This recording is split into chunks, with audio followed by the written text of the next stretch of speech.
Papa full tank muna tayo, 0 natin. Kasi mag full tank method tayo, 0. Tapos yung odo niya, nasa yung odo niya? Ayan, 14940. Kaya nga 145 pala, 402. May buksan. Full tank natin, premium sa Caltex. Reset din natin to, reset. Yun, reset natin lahat. Ito, syempre odo lang di marireset dyan. Tapos na trip A tayo. Tapos mamaya dito ulit tayo magpapa full tank. Punta kasi tayo ng Silang sa maabot ako kay Mugen. Tsaka doon sa bahay ni Commander sa Cavite. Kakauwi niya lang. Galing China. Naghanap ng van. Yan. Tapos kung ilang tinakbo, full tank ulit natin dito mamaya. So all goods naman dito. Hindi kasi nagagamit to, nalobat siya isang beses. Kailangan talaga gamitin to kahit once or twice a month na okay na yan po na long ride. Magkano po te? 123 liters full tank.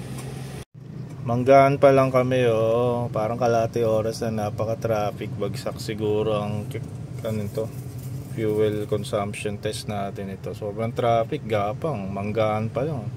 Gate 5. Ito pa floodway pa lang kami. Nasa may kami, Molino malapit na. Traffic pa din. Traffic ba ito? 88.8 pa lang. Ito pa Silang na to, malapit na Silang. Ganyan lang, hindi siya masyadong mabilis. Hindi naman din matraffic, pero ganyan lang. Hindi tayo makataw dahil nga bigla may titigil na bus, jeep. Yan, mabilis na yan, mga 50, 60. Dito na tayo sa Mugen Silang. Yun, yun. Hindi ko na pinakita sa loob. Kaya pumunta dito kasi pina-check ko lang sa mekaniko kay Robert kung itong 17V or W na full aluminum radiator, kung pwede nga sa manual. Pwede daw to, hindi lang kakabit yung pang ATF. So ito, hindi ko pinakabit to kasi bebenta natin to. Reasonable price naman. Bebenta ko to, sayang din So ayan, sibat na tayo. Uwi na tayo sa Vida. Dalaw kami ron. Ayan sila Mugen. Ito kay Win 2 Kukunin na nila yung 17V nila na Tiptronic. Ayan, pauwi na tayo. Nasa may Dasma na tayo, pababa na. Binabi na nga So uwi muna kami ng Avida. Ay, dadaan pala ako kay First FC Cars. Yung insulator. Konting chika, gabi-gabi Then ganda ng nito. Cooling system, walang kahit na traffic kami kanina matindi. All goods and aircon, naka number 2 lang ako, napakalamig. Mga 2 minutes stoplight, nakaka almost 80 kilometers na, 79.9. Tapos check natin kung ilan. 10.8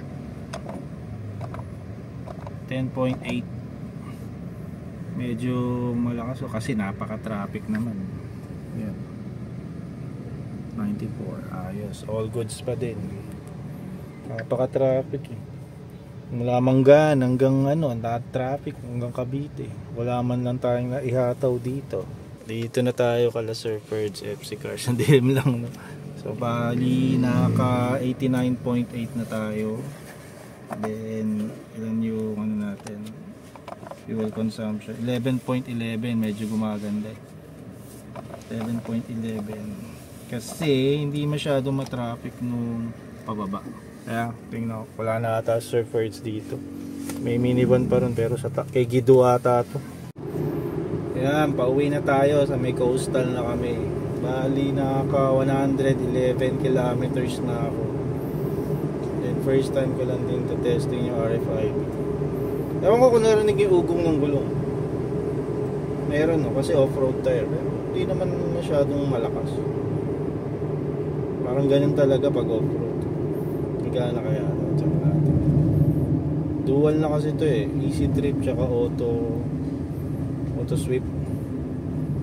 Tayo. Gana. Ayun, gumana ba? New Balance 26 pesos. Bakit 26 na lang? Dito na ulit tayo sa Caltex yung kanina sa may to. karangalan. So ito yung Odo 145,543. Then yung trip meter natin 140.9, di pa naging 141 yun. Then yung sa gauge nya, ilan yung kilometers per liter? 11.7 kilometers per liter, kahit na napaka-traffic kanina. So check natin sa full tank method kung ganyan din, kung 11.7 din or iba. So tinakbo natin, balik natin for 140.9. mamaya magpapa full tank tayo. Wait lang, papahangin muna ako.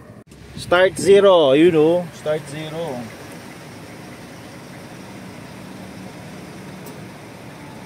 Ilang kaya to? Mamaya check natin kung ilan mamaya. Tagal-tagal din. 6.6 na. Hindi, antayin na natin, no? Antayin na natin. 10, 11. Oy, 11.8. 11.8 ito ba? Ito naman 11.8. Tapos dito 141 na, kasi dun ako nagpahangin dun. Tapos inatras ko, inabante ko dito. So 141 kilometers per liter divided by 11.8. Check natin mamaya yan kung parehas na ano yung kaninang ano nito, fuel consumption. 11.6 kanina, 11.7, no? 11.6 kilometer per liter. So check natin kung parehas sila mamaya, no? 141 divided by 11.8. Tayo ko lang yung bill ko. So yun ang tinakbo, 141 kilometers divided by 11.8. 11.9 yun. Medyo off ng konti. Dito mababa, 11.6. 11.6. Ayan, 11.6. So nandun yung 11.8 dun. Tinom ko kanina. So halos accurate din pala to. 0.3 lang yung difference. 11.6 dito, 11.6 dito sa gauge natin. Then yung kinompute ko, 141 kilometers tinakbo divided by 11.8 na nakarga, 11.9. Pwede na rin, matipid na rin. Napaka heavy traffic kanina eh. So inabot kaming alas 12 na ng gabi rito. Kasi nga napaka traffic doon.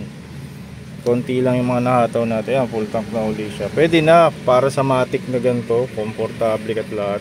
So yun lang, yung simpleng full tank method natin. Same gasoline station, same na pump. Same pump yan, para calibrated talaga.